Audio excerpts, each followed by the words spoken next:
একজন কি কমেন্ট করছে তিশাকে নিয়ে কিছু বলো, সি ওকে নিয়ে কে কথা বলবে ফকির, ওকে নিয়ে কথা বলার রুচি নাই আমার, প্লিজ।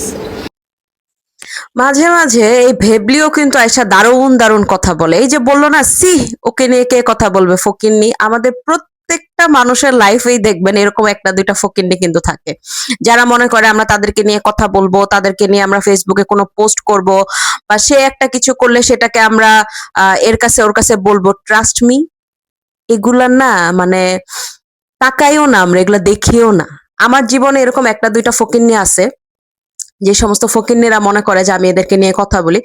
যেমন ধরেন আজকে একটু বলি, সেটা হচ্ছে কিছুদিন আগে এক ফকিন্নির সাথে, ওই ফকিন্নি দেখতে কিছুটাই ভেবলির মতোই, কিছুদিন আগে এক ফকিন্নির সাথে আমার মানে সামহাও একটা জিনিস নিয়ে ঝগড়া লাগে। তো ওই ফকিন্নির আবার স্বভাব হচ্ছে কিছু থেকে কিছু হইলে ফেসবুকে পোস্ট করা, হ্যাঁ। তা আমি ধরেন ফকিন্নির ব্লক মেরা দিছি। তো এখন ফকিন্নি মনে করে কি যে আমি হচ্ছে ফকিন্নিরে নিয়ে আমার পেজে কোনো কিছু পোস্ট করব বা এটা করব সেটা করব, সে আরেকজনের দিয়ে খোঁচা খোঁচা জিজ্ঞেস করে ওর কি খবর, ওর কি খবর, ওর খবর। এই ফকিন্নি, তোর লজ্জা করে না রে?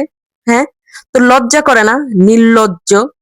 এত গালিগালাজ খাওয়ার পরও তারপরও একটা ফকিন্নি মানে কিভাবে আবার আরেকজনের মাধ্যম থেকে মানে আমার খবর জানতে চায় যে আমি কেমন আছি, আমার বাচ্চা কাচ্চা কেমন আছে। তোর মতন ফকিন্নি খবর না নিলেও চলবে, বুঝতে পারছোস? তোর মতন ফকিন্নি খবর না নিলেও চলবে। কি বলবো আর বলেন, মাঝে মাঝে মাথা খারাপ হয়ে যায়। মানে আমার তো এরকম লাইফে একটা দুটো ফকিন্নি আছে যাদেরকে নিয়ে কথা বলতে আমার একদমই ইচ্ছা করে না, ইন্টারেস্টেড না আমি।